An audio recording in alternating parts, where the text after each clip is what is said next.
இப்போ ஸ்டாலின் என்ன சொல்கிறார், தமிழ்நாட்டுக்கு என்ன பண்ணியிருக்கு, வாரண்டியும் இல்லை கேரண்டியும் இல்லை.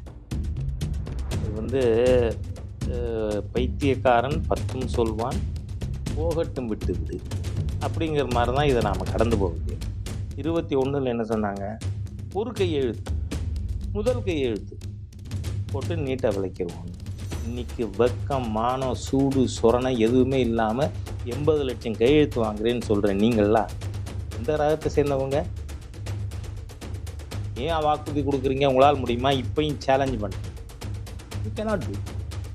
இது தெரிஞ்சுக்கணும்னா யார்கிட்ட போய் கேட்கணும்? சிதம்பரம் மனைவிட்ட போய் கேளுங்க, திருமதி நளினி சிதம்பரத்திட்ட. Is it possible? நான் 67 தேர்தல் பரப்புரைகள் உங்களோட பொய்யுரைகளை கேட்டவன். அப்போது நீங்கள் சொன்னது ரூபாய்க்கு 3 படி அரிசி போடுவோம் என்னென்னு சொன்னார். அண்ணாதுரை பின்னாடி ரியாக்ஷனாக தான் வருது. ஆட்சிக்கு வரமாட்டோம், வர்ற ஓட்டு வரட்டும், வர்ற சீட்டு வரட்டும்னு பொய் சொல்லிட்டீங்க. ஆனால் ஆட்சிக்கு வந்துட்டீங்க. வந்த உடனே அண்ணாதுரை பதறி போய் சொன்னார், 3 படி லட்சியம், 1 படி நிச்சயம். சரி, அந்த 1 படி போட்டிங்களா? இளைஞர்களுக்கு சுரையனா? இந்த புழுவுனி பசங்களை அரசியல் களத்திலிருந்து அடித்து விரட்டுங்க. இவர்கள் இருந்தால் இந்த நாட்டுக்கு கேடு.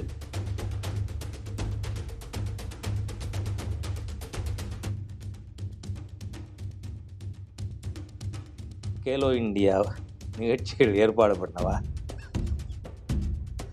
இவங்க ஹிந்தி தெரியாது போடாமாங்க, ஹிந்தியை எதுக்குறேம்பாங்க.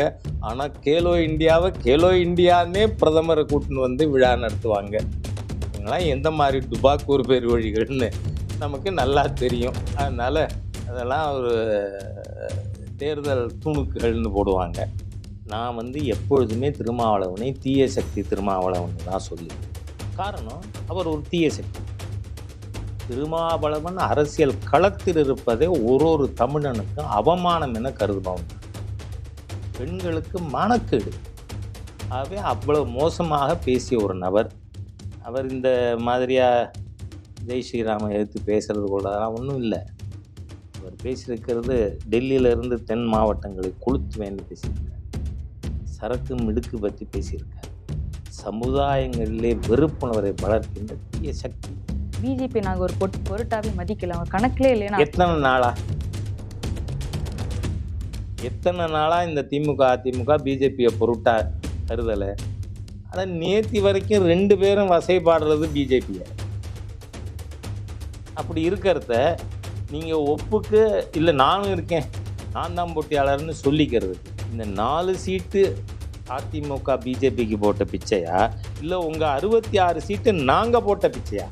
2014 திமுகவும் இல்லாமல் அதிமுகவும் இல்லாமல் எங்கள் தலைமையிலான கூட்டணிக்கு 19% வாக்கு.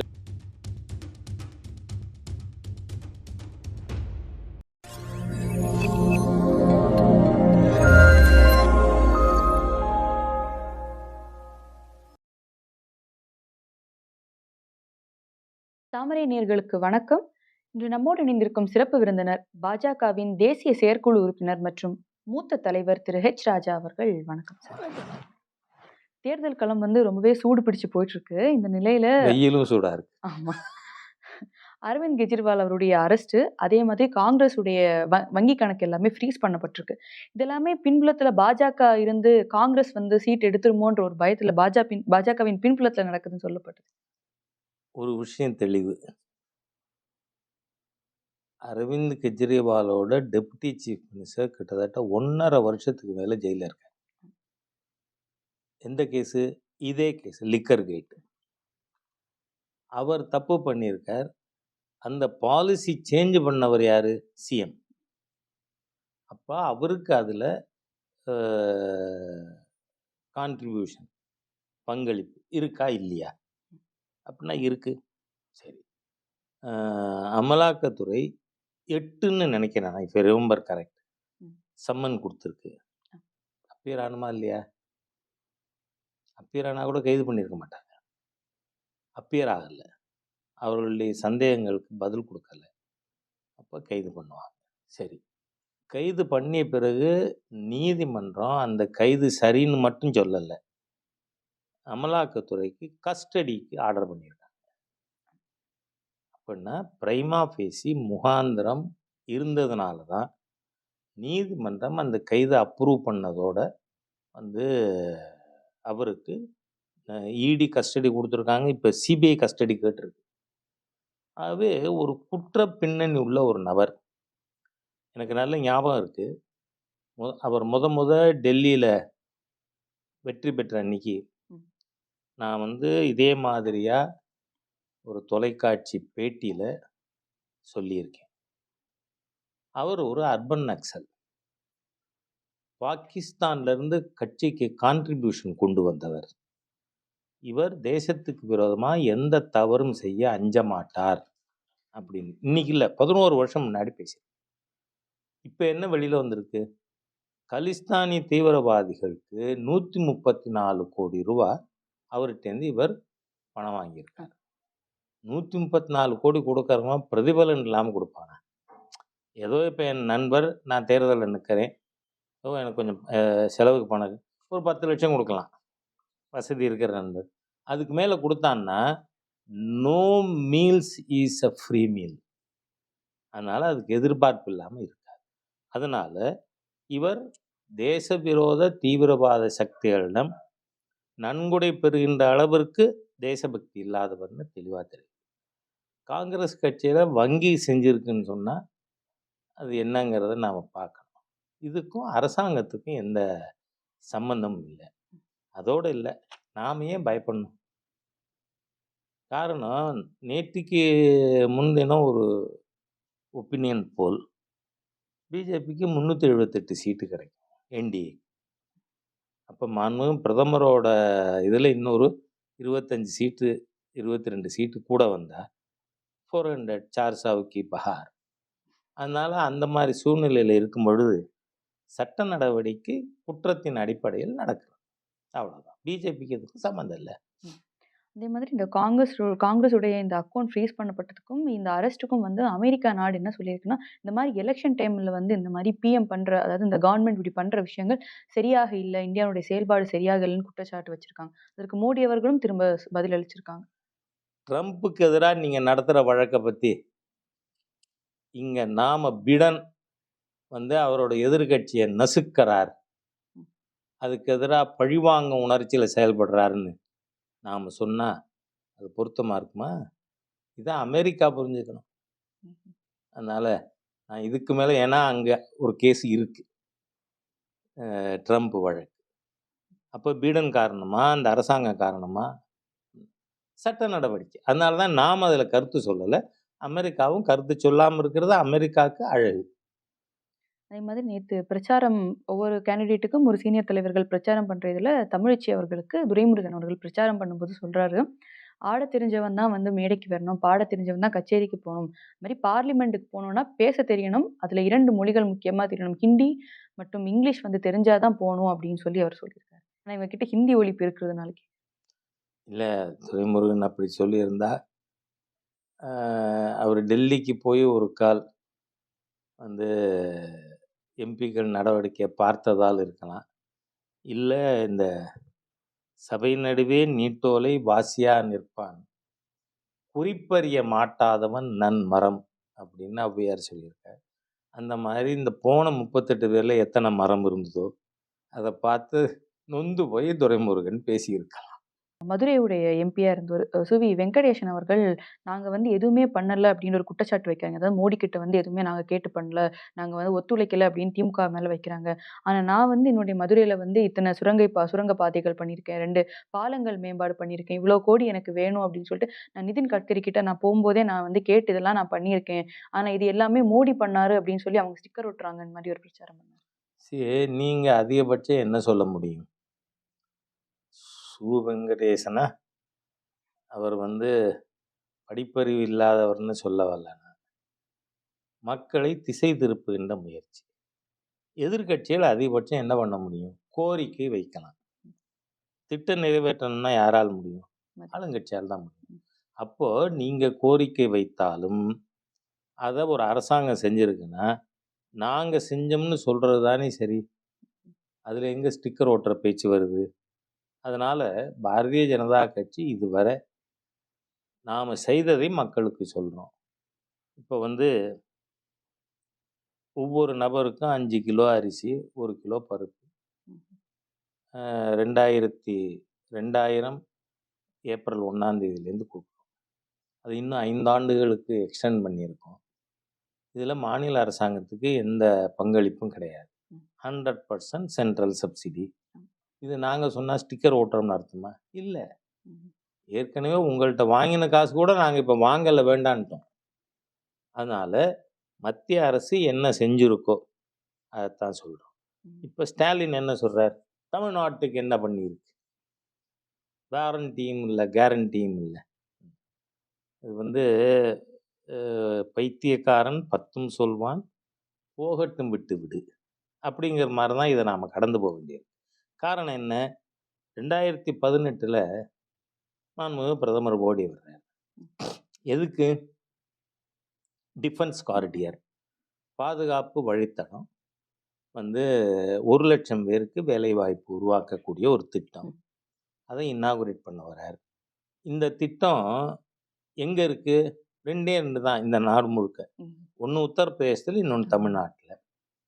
அந்த திட்டம் கொண்டு வந்த மோடி அவர்களை ஒரு ஒத்த ரோஜாப்பூ கொடுத்து வரவேற்கிற நாகரீகம் தமிழ்நாட்டு மக்கள் மீது அக்கறை மு.க. ஸ்டாலினுக்கு இருந்ததா? இல்லை. ஏன்னா அன்னைக்கு தான் நீங்கள் என்ன பண்ணீங்க? கோ பேக் மோடின்னு சொல்லி கருப்பு பலூன் விட்டு பள்ளிக்கூட குழந்தை மாதிரியா விளையாடுனீங்க. வெட்கங்கெட்டவர்கள். தமிழ்நாட்டுக்குன்னு ஒரு திட்டத்தை துவங்க மாண்புமிகு பிரதமர் வராருன்னா தமிழ் இளைஞர் மீது இந்த ஸ்டாலினுக்கு அக்கறை இருந்திருக்குமானால் பிரதமர் பண்ணதை வரவேற்றிருக்கணும். கோ பேக்கா சொல்லுவீங்க. சரி, இப்போ வந்து தூத்துக்குடிக்கு வந்தார். அங்கே ஏவுகணை தளம்.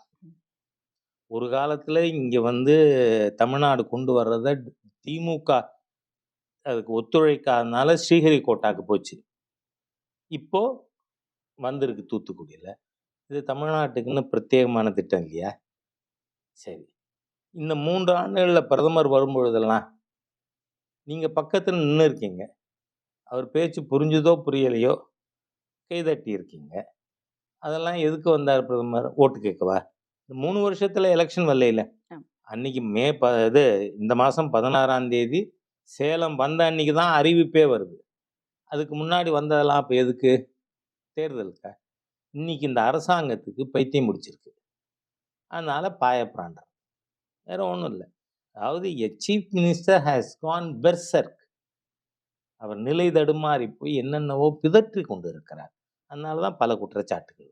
நீங்க சொன்ன அந்த தூத்துக்குடி ஏவுகணை கூட அந்த டைம் வந்தப்போ கனிமொழி அவங்க சொன்னாங்க, என் அப்பாவோட கனவு இப்போ நிறைவேறிருக்கு அப்படின்னு சொல்லியிருக்காங்க. அப்படின்னா முன்னாடியே ஸ்ரீஹரிகோட்டா போகாமலே இங்கே நிறைவேற்றிருக்க முடியுமே உங்க அப்பா கனவு. சரி, உங்க அப்பா கனவை நிறைவேற்றுறதுக்கு சீன கொடியை விளம்பரத்தில் போடுவீங்களா? நான் ஏற்கனவே சொல்லியிருக்கேன், பக்கத்து வீட்டில் குழந்தை பிறந்தாவெல்லாம் நீங்கள் உரிமை கொண்டாட வாழ்த்து சொல்லிட்டு நாகரிகமாக ஒதுங்கிக்கணும். நீங்க சொன்ன அதே நோ கேரண்டி நோ வாரண்டி, அதுக்கு ஸ்டாலின் அவர்கள் பிரதமர் என்ன சொல்லியிருக்காருன்னா, பிரதமர் ஒரு சேல்ஸ்மேன் மாதிரி தான் இந்த அவருடைய மேனிஃபெஸ்டோ, அவரோட தேர்தல் அறிக்கையை வந்து கொண்டு போறாரு. இது வந்து ஒரு சேல்ஸ்மேன் வரதுல நமக்கு எவ்வளோ நம்பிக்கை இருக்கும், அந்த விதத்தில் இதை பார்த்தா போதுன்ற மாதிரி தானே பேசுறேன். ஒன்றும் வேண்டாம், ஒரு பானை சொத்துக்கு ஒரு சோறு பாதம். 2019 நீட்டு பற்றி இவங்க தேர்தலுக்கு இருந்ததா? 21 என்ன சொன்னாங்க? ஒரு கையெழுத்து, முதல் கையெழுத்து போட்டு நீட்டை விளைக்கிறோம். இன்னைக்கு வெக்கம், மானம், சூடு, சொரணை எதுவுமே இல்லாமல் 80 லட்சம் கையெழுத்து வாங்குறேன்னு சொல்கிறேன். நீங்களா எந்த ரகத்தை சேர்ந்தவங்க? ஏன் வாக்குறுதி கொடுக்குறீங்க? உங்களால் முடியுமா? இப்பயும் சேலஞ்ச் பண்ணுறேன். You cannot do. இது தெரிஞ்சுக்கணும்னா யார்கிட்ட போய் கேட்கணும்? சிதம்பரம் மனைவிட்ட போய் கேளுங்க, திருமதி நளினி சிதம்பரத்திட்ட. Is it possible? சுப்ரீம் கோர்ட்டோட தீர்ப்பின் மூலமாக செயல்பாட்டுக்கு வந்திருக்கிறத ஒரு மாநிலத்தில் மட்டும் எப்படி விலக்கு கொடுப்பாங்க? இது அரசாங்கம் கொண்டு வந்த சட்டம் இல்லை, நீதிமன்ற தீர்ப்பின் மூலமாக செயல்படுத்தப்பட்டிருக்கு. மக்களை ஏமாத்துறீங்க. திமுகவுடைய டிஎன்ஏ அதுதான், புழுகுனி பசங்க. ஏன்னு சொன்னால் 67 என்ன சொன்னீங்க? ரூபாய்க்கு 3 படி அரிசி போடுறோம். இப்போ இருக்கிற இளைஞர்களுக்கு தெரியாமல் இருக்கலாம். நான் 67 தேர்தல் பரப்புரைகள் உங்களோட பொய்யுரைகளை கேட்டவன். அப்போது நீங்கள் சொன்னது ரூபாய்க்கு 3 படி அரிசி போடுவோம். என்ன நினச்சி சொன்னார்? அண்ணாதுரை பின்னாடி ரியாக்ஷனாக தான் வருது. ஆட்சிக்கு வரமாட்டோம். வர்ற ஓட்டு வரட்டும், வர்ற சீட்டு வரட்டும்னு பொய் சொல்லிட்டீங்க. ஆனா ஆட்சிக்கு வந்துட்டீங்க. வந்த உடனே அண்ணாதுரை பதறி போய் சொன்னாரு. 3 படி லட்சியம், 1 படி நிச்சயம். சரி அந்த 1 படி போட்டீங்களா? இளைஞர்களுக்கு சுரையனா, இந்த புழுவுனி பசங்கள அரசியல் களத்திலிருந்து அடித்து விரட்டுங்கள். இவர்கள் இருந்தா இந்த நாட்டுக்கு கேடு, வாய்மைக்கு இழுக்கு. அதனால இந்த புழுகுனி கேரண்டி, வாரண்டி எல்லாம் அந்த புழுவுக்கு இருக்காது. அதனால அவர் ஜாஸ்தி பேச வேண்டாம்.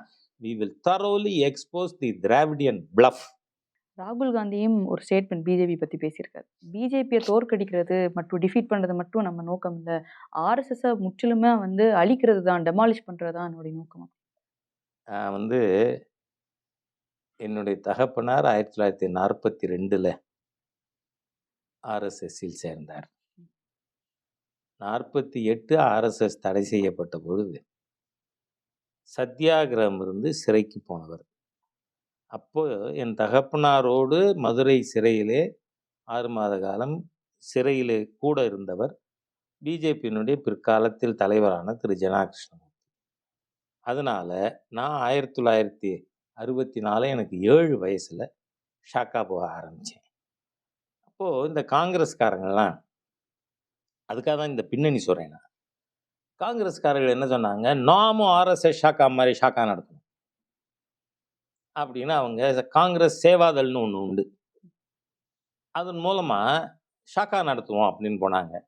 1 நாள் 2 நாள் நடத்த முடியல. ஆனால் 99 ஆண்டுகளாக ஆர்எஸ்எஸ் ஷாக்கா நடந்துருக்கு. இந்த புலியை பார்த்து பூனை சூடு போட்டுக்கிற கதையா? உங்களால் ஆர்எஸ்எஸ் எல்லாம் தொட முடியாது, இத்தாலி செமி இட்டாலியனே. அதனால you cannot touch nationalist forces.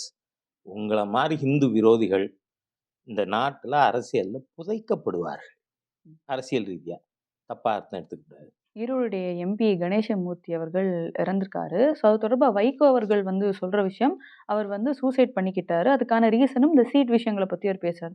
ஆனால் அதே நேரத்தில் சில தொலைக்காட்சிகளில் என்ன போடுறாங்க அப்படின்னா, சன் டிவி போன தொலைக்காட்சிகளில் வந்து அவர் வந்து அதுக்காக இல்லை, அவர் மாரடைப்பில் வந்து இறந்து போயிட்டாரு அப்படின்ற ஸ்டேட்மெண்ட் வைக்கிறாங்க. இப்போ வைகோ சொன்னதை நம்புறதா, சன் டிவி அவுத்து விட்ட புழுகு மூட்டையை நம்புறதா அப்படின்னு கேட்குறீங்க. ஆனால் அதை விட என்னுடைய நல்ல நண்பர் காலமாயிட்டாருங்கிறது வருத்தம் இருக்கு. ஆனால் இது ஏன் நடக்குது?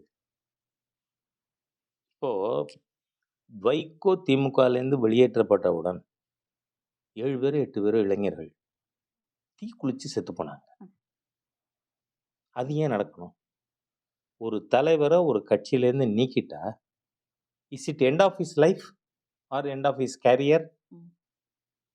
சரி, திரு கணேசமூர்த்தி அவர்கள் 2009 to 14 எம்பியாக இருந்தார். திருப்பி 19 to 24 இருந்தார். 2 தேர்தலில் எம்பியாக இருந்தவர். தன் திருப்திக்கு வேலை பார்த்துருக்காரு அப்படின்னே நாம் எடுத்துப்போம். இன்னைக்கு இல்லைன்னா என்ன? இது ஏன் நடக்கிறது? இது ஆழமாக சிந்திக்க வேண்டிய விஷயம். இது திராவிடியன் கட்சிகளில் இந்த மாதிரி நடக்குது. எங்கேயாவது இறை நம்பிக்கை இருக்கின்ற இயக்கங்கள்ல இந்த மாதிரி நடக்குதா? யோசிச்சு பார்ப்போம். ஏன் நடக்கலை? ஆண்டவன் கொடுத்தது. அவன் நமக்கா வேற ஏதாவது இன்னும் வச்சிருக்கலாம். நம்பிக்கை இருக்கு. ஸோ வாழ்க்கையில் ஒருத்தருக்கு விரக்தி வரக்கூடாது, நம்பிக்கை வேணும்னா இறை நம்பிக்கை வேணுங்கிறது தெரியுது. அதனால நாத்திக தீய எண்ணங்களை இளைஞர்கள் விட்டுட்டு நீங்கள் முதல்ல இறை நம்பிக்கைக்கு வாங்க. எந்த மதமாக இருக்கு, ஆண்டவன் ஒருத்தன் இருக்கான், நம்புங்க. அப்போ இந்த மாதிரியான சம்பவங்கள் நடக்காது. அதுதான் சொல்கிறேன்னா, வைகோ சொன்னது தான் நாம் எடுத்துக்க முடியும்.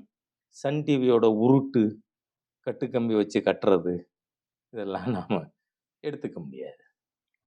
இந்த தேர்தல் களத்துல பார்த்தீங்க அப்படின்னா, ஓபிஎஸ் நிக்கிற இடத்துல ஒரு 5+6 ஒரு ஓபிஎஸ் வந்து நிப்பாட்டியிருக்காங்க. அதே மாதிரி தேனியுடைய களம் பார்க்கும்போது எல்லாருடைய ரூட்டுமே வந்து அதிமுக தான். தங்க தமிழ்ச்செல்வனா இருக்கட்டும், இப்போ நாராயணசுவாமி, டிடிவி தினகரனும் அப்படிதான் இருந்தாரு. அது தங்க தமிழ்ச்செல்வனும், டிடிவி தினகரனும் அமமுகலையும் இருந்தவங்க. ஸோ இந்த களத்துல அது வந்து அதிமுகவோட கோட்டையா இருந்தாலும், அங்க வந்து டிடிவிக்கு வந்து வெற்றி வாய்ப்பு இருக்குன்னு நினைக்கிறீங்களா? டிடிவி அவர்கள் எம்பியாக இருந்தவர் இதே தொகுதியில். அப்போ மக்களால் அணுகப்படக்கூடியவரா, செயல்பாடு உள்ள எம்பியாக இருந்தார். ம்ஹ்ம். எனக்கு தங்க தமிழ்ச்செல்வனையும் தெரியும். அவர் ரொம்ப காலம் டிடிவியோட பயணம் செய்தார். இன்னைக்கு திமுகவில் சேர்ந்ததுனால நாய் வேஷம் போட்டால் குலைக்கணும்னு சொல்லுவாங்க. அதனால அவர் அது மாதிரி பேச வேண்டியிருக்கு. டிடிவி தினகரன் 100% வெற்றி பெறுவாருங்கிறதுல யாருக்குமே சந்தேகம் வேண்டாம். பொதுவாக அந்த தேனி பார்லிமெண்ட்டுக்கு போனவங்க சுற்றி பார்த்தவங்களுக்கு புரியும். ம். he will win so easily. அது மாதிரி ஓபிஎஸ் அவரோடக்கு வந்து ஓபிஎஸ் ஜெயிச்சிருவாருங்கிறனால தான் இந்த மாதிரி தில்லுமுள்ளெல்லாம் சில பேர் செய்கிறாங்க. இதெல்லாம் விளையாட்டு. ஒரு விஷயம் நான் சொல்கிறேன், ஒரு தலைவரோட சிம்பலோ ஒரு கட்சியோட சிம்பலோ கொண்டு போய் சேர்க்கறதுங்கிறது ஒரு சிரமமான வேலை இல்லை. ம். காரணம், திரு மூப்பனார் அவர்களுக்கு தமிழ் மாநில காங்கிரஸுக்கு சைக்கிள் சின்னம் கொடுத்து எத்தனை நாளில் தேர்தல்? 1 மந்த்தில். அவர் தமிழ் மாநில காங்கிரஸ் ஆரம்பித்ததே இந்த தேர்தல் பொழுது காங்கிரஸ் அதிமுகவோட கூட்டணி வச்சதை எதிர்த்து தான். ஏன்னா காங்கிரஸுடைய கூட்டணியை அவர் விரும்பலை, அதிமுக கூட்டணியை. அதனால காங்கிரஸ்லேருந்து வெளில வந்து தமிழ் மாநில காங்கிரஸ் ஆரம்பிக்கிறார். கட்சி ஆரம்பித்து 1 மாதம் ஆகலை, அந்த சைக்கிள் சின்னம் ரெக்க கட்டி பறக்குது ஐயா அண்ணாமலை சைக்கிள்னு பாட்டு பாடியே மக்கள்கிட்ட போச்சா இல்லையா? It will reach. அதனால் ஓபிஎஸ்ஸுக்கு ஓ பன்னீர்செல்வம் அவர்களுக்கு என்ன சின்னம்ங்கிறது பை நவ் ராமநாதபுரத்தில் எல்லாருக்கும் தெரியும். அதனால் இங்கே எத்தனை கேண்டிடேட் வேணால் போடட்டும், எவ்வளவு சின்னங்கள் வேணுமானா வரட்டும், அது திரு ஓபிஎஸ் அவர்களுடைய வெற்றியை பாதிக்காது. இது மாதிரி தேனியில வந்து திமுகவுடைய தங்க தமிழ்ச்செல்வன் ஜெயிக்கல அப்படின்னா அமைச்சர் மூர்த்தி என்ன சொல்றாரு, நான் வந்து என்னோட பதவி விலகிடுவேன், நான் ரிசைன் பண்ணிடுவேன் அப்படின்னு சொல்றாரு. ஸோ அப்போ அவங்க அவ்வளோ கான்ஃபிடென்ட்டா யார் இந்த இருக்காங்க. பத்திரப்பதிவு மந்திரியா? நீங்கள் சொல்கிற அவர் தானே? அமைச்சர் மூர்த்தி. பத்திரப்பதிவு துறையில் அத்தனை ஊழல்.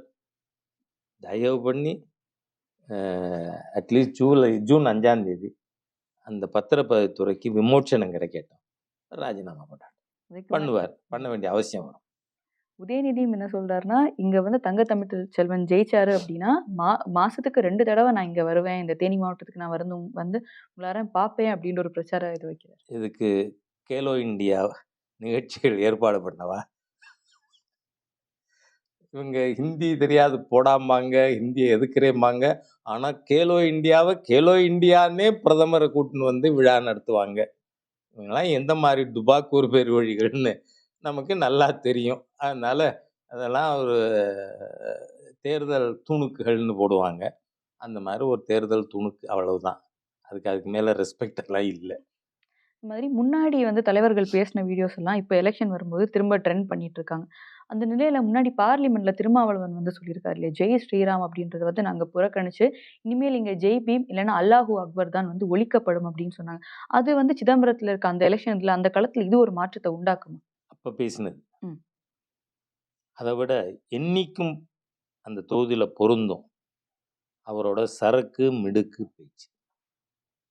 நீங்கள் ஒரு பெண்ணாக இருக்கிறதுனால என்னால் முழுசாக அதை பேச முடியாது. நான் வந்து எப்பொழுதுமே திருமாவளவனை தீய சக்தி திருமாவளவன் தான் சொல்லுவேன். காரணம், அவர் ஒரு தீய சக்தி. திருமாவளவன் அரசியல் களத்தில் இருப்பதே ஒரு தமிழனுக்கும் அவமானம் என கருதுபவன் நான். பெண்களுக்கு மானக்கேடு. ஆகவே அவ்வளவு மோசமாக பேசிய ஒரு நபர். அவர் இந்த மாதிரியா ஜெய் ஸ்ரீராமை எதிர்த்து பேசுறது கூட ஒன்றும் இல்லை. அவர் பேசியிருக்கிறது டெல்லியிலிருந்து தென் மாவட்டங்களை கொளுத்துவேன்னு பேசியிருக்கார். சரக்கு மிடுக்கு பற்றி பேசியிருக்கார். சமுதாயங்களிலே வெறுப்புணர்வை வளர்க்கின்ற தீய சக்தி. இந்த முறை நான் வந்து குறைஞ்சது 3-4 நாட்கள் சிதம்பரத்தில் தங்கி பிரச்சாரம் செய்வேன். சகோதரி கார்த்தியாயனியை வெற்றி பெற செய்ய அவர் வெற்றி பெறுவார். இந்த மாதிரி உங்களுடைய மாநில தலைவர் அண்ணாமலை கோயம்புத்தூர்ல களமிறங்கியிருக்காரு. அண்ணாமலைக்கு எதிராக அண்ணாமலை தோற்கடிப்போம் அப்படின்னு சொல்லிட்டு திமுகவும் அதிமுகவும் கச்சை கட்டி நிக்கிறாங்க அப்படின்னு சொல்றாங்க. அண்ணாமலைக்கும் அங்க வாய்ப்பு இருக்கிறது. இன்னைக்கு நான் ஜென்ரல் ஸ்டேட்டு ட்ரெண்டே என்ன, நீங்கள் பார்த்தா 1977லேருந்தே வந்து நான் 67லேருந்து தேர்தலை பார்த்து வந்தவன். 77லேருந்து ஆக்டிவாக இருக்கேன். 78 ஜனதா கட்சியினுடைய காரைக்குடி 4வது வார்டுக்கு தலைவராக இருந்தவன். அதனால் ஒரு வார்டு தலைவர்லேருந்து நேஷனல் செக்ரட்டரி வரை ட்ராவல் பண்ணி நீங்கள் அதை அனலைஸ் பண்ணினா 30% வாக்குகள் தேசிய எண்ணம் கொண்டவர்களின் வாக்கு தமிழ்நாட்டில். நான் சொல்கிறது அதிமுகவுக்கு போட்டதுலேயும் தேசிய எண்ணம் கொண்டவர்கள் நிறைய உண்டு. அதை சேர்த்திங்கன்னா அது இன்னும் கூடும்.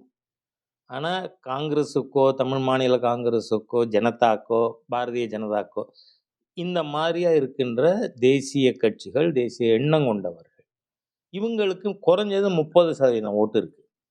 நான் என்றைக்குமே ஒரு பிராவடோ வந்து உப்புக்கு பேசுறதுங்கிறதுலாம் கிடையாது. Solid facts. தமிழ்நாட்டில் 30% ஓட்டு தேசிய கட்சிகளுக்கு இருக்கு. தேசிய எண்ணம் கொண்டவர்கள் அதிமுகலையும் இருப்பாங்க. அன்னைக்கு எம்ஜிஆர் அவர்களும் மேடம் ஜெயலலிதா அவர்களும் இருந்தப்ப, இன்னைக்கு இருக்கிற அதிமுகவில் அவங்க இருக்க மாட்டாங்க. அவங்க இப்போ பாரதிய ஜனதாவின் கொடையின் கீழ் வந்திருப்பாங்கங்கிறது எனக்கு நம்பிக்கை. அப்போ இது வரைக்கும் இந்த தேசிய எண்ணம் கொண்டவர்களுக்கு ஒரு அவுட்லெட் இல்லாமல் இருந்தது. ஏன்னா காங்கிரஸ் எந்த மாதிரி ஆயிடுச்சு, 67ல் திமுகவை எதிர்த்து தான் காங்கிரஸ் போட்டியிட்டது, ஆட்சி இழந்தது. ஆனால் அதுக்கப்புறம் வந்து காங்கிரஸுக்கு திமுகவை எதிர்க்கின்ற முதுகெலும்போ வலிமையோ இல்லை. ஏன்னா 71 தேர்தல்லையே திருமதி காந்தி அவர்கள் திமுகவோட கூட்டணி வச்சிட்டாங்க. அதுக்கப்புறம் நீங்கள் பார்த்தீங்கன்னா இப்போ எந்த அளவுக்குன்னா திமுகவுக்கு ஒரு அப்பன்டேஜ், இலவச இணைப்பு, அதுதான் காங்கிரஸ் கட்சி தமிழ்நாட்டில். அதனால இந்த தேசிய வாக்காளர்களுக்கு என்ன அவுட்லெட், தட் இஸ் பிஜேபி. அதனால இன்றைக்கு தமிழகத்தில் இந்த தேசிய ஜனநாயக கூட்டணிக்கு இருக்கின்ற குறைஞ்சபட்ச வாக்கு சப்போர்ட் பேஸ் 30%. அது எங்கே 35க்கு போகிறதோ அங்கெல்லாம் ஜெயிச்சிருவோம். எங்கே 30 கீழே இருக்கோ ஆவரேஜ், அங்கெல்லாம் வி வில் பி செகண்ட். ஆனால் பிரிவினைவாத அந்நிய ஆங்கிலேய சக்தியின் கைக்கூலிகள், நான் இதை வந்து வித் ஃபுல் ரெஸ்பான்சிபிலிட்டி சொல்கிறேன். ஏன்னா 44ல் வெள்ளையன் இந்தியாவை விட்டு வெளியேறக்கூடாது. அப்படியே வெளியேறுவதாக இருந்தால் லண்டனில் இருந்து கொண்டாவது சென்னையை ராஜதானி ஆள வேண்டும் என தீர்மானம் போட்ட தேச விரோத அந்நிய சக்திகளின் கைக்கூலிகள் இன்னைக்கு அரசியல் களத்திலிருந்து அப்புறப்படுத்தணும். அதை செய்யறதுக்கு யாரால் முடியும்? BJP alone can do. அப்படி இருக்கிறது அதனுடைய மாநில தலைவர், அவருடைய வெற்றியை பற்றி நாம் சந்தேகிக்க முடியுமா? he will win with flying colors. இங்க திமுக பிரச்சாரம் பண்ணும்போதோ, அதிமுக பிரச்சாரம் பண்ணும்போதோ, திமுகவுக்கு எதிரி அதிமுகவும், அதிமுகவுக்கு எதிரி திமுகவும் தவிர பிஜேபி நாங்க ஒரு பொருட்டாவே மதிக்கல. அவங்க கணக்கிலே இல்லைன்னா எத்தனை நாளா இந்த திமுக அதிமுக பிஜேபியை பொருட்டா கருதல. ஆனா நேத்தி வரைக்கும் 2 பேரும் வசைபாடுறது பிஜேபியை. அப்படி இருக்கிறத நீங்க ஒப்புக்கு இல்லை நானும் இருக்கேன், நான் தான் போட்டியாளர்னு சொல்லிக்கிறதுக்கு. இப்போ நான் சொல்கிறேன், பாரதிய ஜனதா கட்சியின் கூட்டணி தமிழகத்தில் பெறுகின்ற வாக்குகளில் பாதி வாக்குகளை அதிமுக பெற்றால் அது அரசியல் அதிசயம். தட் இஸ் பிஜேபி கூட்டணிக்கு 30% வாக்கு வந்தால் அதிமுகவுக்கு 15 கூட வராது. அந்த அளவுக்கு இன்னைக்கு அரசியல் களம் மாறி போயிருக்கு. இந்த பிரிவினைவாத அந்நிய ஆங்கிலேயனின் வழித்தோன்றல்களுக்கு சரியான மாற்று பிஜேபி. அதை ஏடிஎம்கேலாம் ஒன்றும் எதிர்த்து பண்ண முடியாது. ஒரு காலத்தில் இந்த ஏடிஎம்கே நெல்லிக்காய் மூட்டையாக இருந்த ஏடிஎம்கேயை பிஜேபிங்கிற கயிறை போட்டு கட்டி வச்சிருந்தோம். அதனால அது இருந்தது. இல்லைன்னா அந்த அரசாங்கம் இருந்திருக்கும். பிஜேபியோட பாதுகாப்பு இல்லாமல், பிஜேபியுடைய ஆதரவு இல்லாமல் அதிமுக அரசே இருந்திருக்காது. ஆகவே இன்னைக்கு அவர்கள் ஏதோ அரசை நம்பி புருஷனை விட்ட கதை.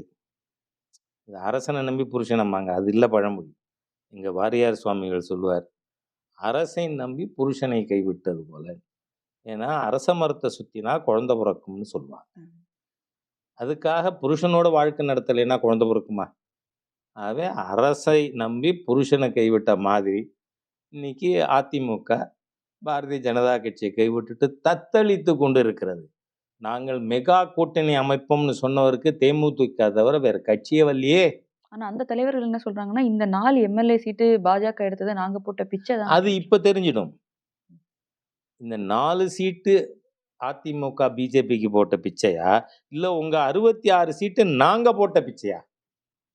தெரிஞ்சு போயிடும். ஏன்னா, எந்த கூட்டணி அதிகமான வாக்குகள் பெறுகிறது தெரிஞ்சிடும். காரணம் 2014லயே திமுகவும் இல்லாமல், அதிமுகவும் இல்லாமல் எங்கள் தலைமையிலான கூட்டணிக்கு 19% வாக்குகள் கிடைத்தது.